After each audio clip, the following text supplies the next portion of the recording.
Hello friends, आप सभी का स्वागत है। मेरा नाम है संजीत कुमार। आज हम लोग बात करेंगे बायो वर्सेस मैथ स्टूडेंट के बारे में। हम लोग आज जानेंगे कि एक बायो का स्टूडेंट और एक मैथ का स्टूडेंट में क्या अंतर है, दोनों स्टूडेंट में डिफरेंस क्या होता है। तो इसको समझने के लिए मैंने दो पॉइंट यहाँ पे डिस्कस किया। पहला तो एक थिंकिंग और दूसरा है रिसर्च। तो आइए पहला जो पॉइंट है थिंकिंग, इसके बारे में डिस्कस करते हैं। एक बायो और एक मैथ स्टूडेंट में सबसे बड़ा डिफरेंस इनकी सोच में होती है, थिंकिंग में होती है। देखिए, बायो का जो स्टूडेंट होता है उसका सोचने का नजरिया अलग होता है और वहीं मैथ का स्टूडेंट का सोचने का तरीका अलग होता है। ठीक है, इस चीज़ को मैं एक एग्जांपल देकर समझाना चाहता हूँ, ध्यान से समझिएगा। आप कभी मेला घूमने गए हो? जब मेला घूमने जाते हो तो सब लोगों का सबसे ज़्यादा फेवरेट मेला में क्या होता है? सर्कस देखना। सर्कस सब लोग देखना पसंद करते हैं। सपोज डेट कि 4 स्टूडेंट सर्कस देखने गए हैं, मेला में सर्कस देखने गए हैं। ठीक है, उसमें से 2 स्टूडेंट बायो का है और 2 स्टूडेंट क्या है, मैथ का है। तो सर्कस लोग देखने जाते हैं तो सबसे ज़्यादा फोकस सर्कस में क्या करते हैं? बौने लोग पे करते हैं। बौने पे क्यों करते हैं? क्योंकि बौना जो होता है पूरे पब्लिक को अट्रैक्ट करके रखता है। ठीक है, अब देखिए 4 स्टूडेंट जो सर्कस देखने गए हैं, मेला में सर्कस देखने गए हैं, तो उसमें से दो बायो का स्टूडेंट है, 2 मैथ का स्टूडेंट है। तो सर्कस में काम कर रहे जो बौने होते हैं उसके बारे में मैथ स्टूडेंट का क्या थिंकिंग होगा? मैथ स्टूडेंट यही सोचेंगे कि यार इसकी हाइट कितनी होगी। एक बोलेगा 3.5 फीट है, दूसरा बोलेगा नहीं यार 4 फीट है।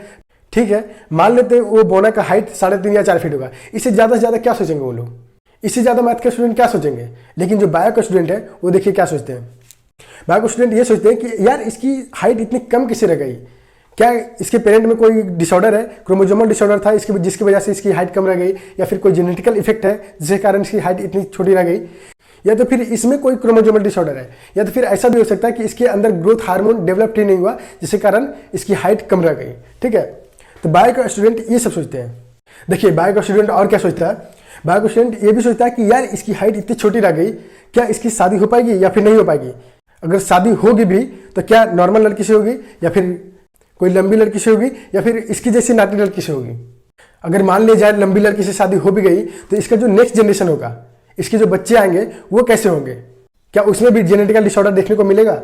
और अगर इसकी शादी नाटी लड़की से हो जाती है, इसी तरह इसकी जैसे ही बौनी लड़की से हो जाती है, तो इसके जो नेक्स्ट जनरेशन आगे, इसके जो बच्चे होंगे वो तो और छोटे हो जाएंगे ना। और भी कई तरह का थिंकिंग आता है उनके माइंड में, जैसे कि अगर इसकी हाइट अगर छोटी रह गई है तो क्या ये हम लोगों की तरह नॉर्मल लाइफ जी पा रहा होगा? जैसे कई बार होता है ना कि अगर कोई इंसान ऑड है तो उसको समाज में गलत तरीके से गलत कमेंट किया जाता है या फिर गलत तरीके से देखा जाता है, तो ये नॉर्मल लाइफ जी रहा होगा हम लोगों की तरह? तो मेरा कहने का मतलब ये है कि बायो का जो स्टूडेंट है उसके अंदर तक सोचने का कोशिश करता है। तो दोनों स्टूडेंट का सबसे बड़ा डिफरेंस थिंकिंग में है। ठीक है, चलिए अब दूसरे पॉइंट के बारे में बात करते हैं, रिसर्चेज। देखिए, सबसे पहले मेरे माइंड में ये आया क्यों कि मैं इस टॉपिक पे डिस्कस करूँ कि बायो वर्सेस मैथ स्टूडेंट के बारे में डिस्कस करूँ।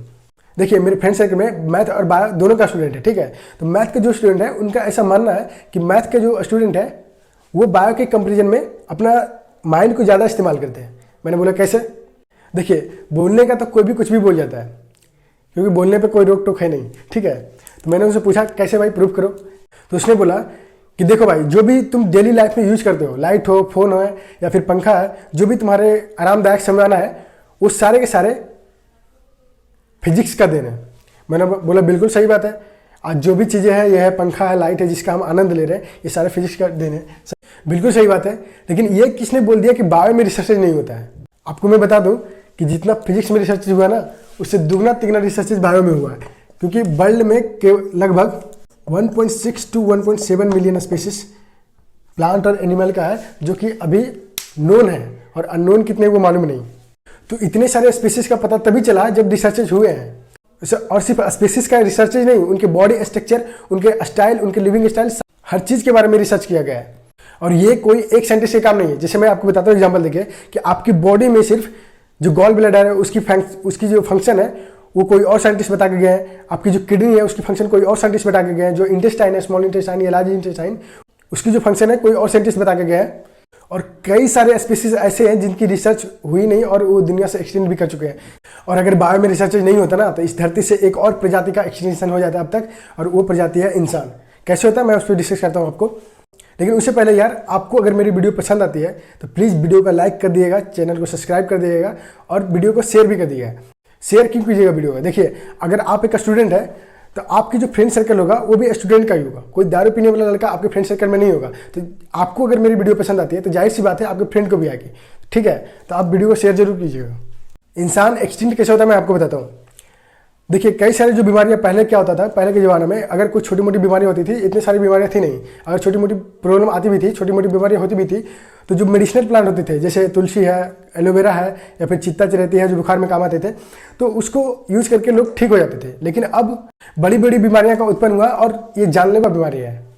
तो अगर इसका मेडिसिन नहीं खोजा जाता तो आप सोचिए क्या होता। मैं आपको बता दूं कि जब प्लेग आया था इंग्लैंड में ना, तो इंग्लैंड की आधी आबादी साफ हो गई थी। और इंडिया में भी कई बड़े बड़े बीमारियां हैं, जैसे कि हैजा, कॉलरा, टीबी, मलेरिया, डेंगू। अब ये बीमारी नॉर्मल हो गई, लेकिन उस समय बहुत बड़ी बीमारी थी, जिसको अगर टीबी हो जाती थी ना, तो समाज में उसके घर वाले उसको उसको अलग रखते थे, ताकि दूसरे पर्सन को उसकी वजह से ना फैल जाए। ठीक है, पोलियो है, इन सब बीमारियों से इंडिया में कई लोगों की जान गई थी। अगर इसकी मेडिसिन का रिसर्च नहीं होता तो आप सोचिए कि आज तक कोई इंसान इनसे बच पाता क्या। तो मेरा सिंपली कहने का मतलब ये है कि ये हर सब्जेक्ट का अपना एक इंपॉर्टेंस होता है। मैं ये नहीं समझाने की कोशिश कर रहा हूँ कि बायो सबसे बेस्ट है, मैं ये समझाने की कोशिश कर रहा हूँ कि बायो का भी अपना एक इंपॉर्टेंस है, फिजिक्स का भी अपना एक इंपॉर्टेंस है, मैथ का भी अपना एक इंपॉर्टेंस है। सबका एक अलग वैल्यू है, सब एक अलग ब्रांड है। ठीक है, कई बार लोगों के मन में ऐसा गलतफहमी भी हो जाता है कि 10th के बाद जब स्टूडेंट डिसाइड करते हैं सब्जेक्ट लेने का, तो बहुत सारे स्टूडेंट आर्ट्स ले लेते हैं। तो उसमें जो साइंस के स्टूडेंट होते हैं उसमें ऐसे कमेंट करते हैं कि यार ये कमजोर होगा, या फिर इसको साइंस से डर लगती है इसलिए आर्ट्स ले लिया। ठीक है, तो ऐसा बिल्कुल भी मत सोचिए, क्योंकि आप देखिए हर सब्जेक्ट का एक अपना इंपॉर्टेंस है। हर सब्जेक्ट में एक लो लेवल होता है तो एक पीक लेवल भी होता है। आपको मालूम है कि इंडिया में सबसे टॉप लेवल का एग्जाम यूपीएससी है, और यूपीएससी में आप देखिएगा मैक्सिमम जो स्टूडेंट का सिलेक्शन होता है वो आर्ट्स स्टूडेंट ही होते हैं। ठीक है, तो क्या पता उसका ड्रीम हो कि वो यूपीएससी क्रैक करे, एक आईएएस बने, एक आईपीएस बने। ठीक है, तो किसी को सब आप जज मत कीजिए ऐसे। ठीक है, या फिर होटल मैनेजमेंट का कोर्स करना चाहता हो। देखिए मैंने ऐसा देखा है कि 10th तक बहुत सारे स्टूडेंट जो ऐसे होते हैं जो कि साइंस में बहुत ज़्यादा स्ट्रॉन्ग है, उसकी मैथ बहुत ज़्यादा स्ट्रॉन्ग है, लेकिन वो फिर भी 10th के बाद आर्ट्स ले लेते हैं। क्यों लेते हैं? क्योंकि उनका ड्रीम होता है कि मैं एक आईएएस बनना चाहता हूँ या फिर होटल मैनेजमेंट करना चाहता हूँ, तो इसलिए वो आर्ट्स ले लेते हैं। ठीक है, तो ऐसे गलतफहमी अपने माइंड में बिल्कुल भी मत रखिएगा कि आर्ट्स के स्टूडेंट कमजोर होते हैं साइंस के स्टूडेंट के कंपेरिजन में। ठीक है, सारे स्टूडेंट का माइंड उतना ही होता है, बस आप पे डिपेंड करता है कि आप इसको यूज कितना करते हो। ठीक है, चलिए आगे बढ़ते हैं। हमारा दोनों पॉइंट हो गया, कौन सा? Thinking, research. अब मैं इसमें एक अलग पॉइंट पे बात करना चाहता हूँ, वो है हेल्थ। ठीक है, मुझे ऐसा लगता है कि हेल्थ पे बात करनी चाहिए। क्यों करनी चाहिए मैं आपको बताता हूँ। देखिए आजकल का जो दौर है उसमें लोग पैसे कमाना चाहते हैं यार, बहुत बहुत पैसे कमाना चाहते हैं। अरे अच्छी बात है, पैसे कमाना बहुत अच्छी बात है, हर कोई चाहता है पैसे कमाना, मैं भी चाहता हूँ कि बहुत पैसे कमाऊँ। लेकिन उससे पहले कि अपने स्वास्थ्य को, अपने शरीर को स्वस्थ रखिए। ठीक है, शरीर को स्वस्थ क्यों रखना है? देखिए अगर आप बहुत मेहनत कर रहे हो और पैसे कमाने में सक्सेस भी हो गया, आपने करोड़ों का संपत्ति बना रखा है, लेकिन आपका जब शरीर स्वस्थ नहीं रहेगा ना, तो आप उसको सही तरह से यूज नहीं कर पाओगे, आप उसको सही तरह से भोग नहीं पाओगे। मैं ऐसा किस लिए बोल रहा हूँ?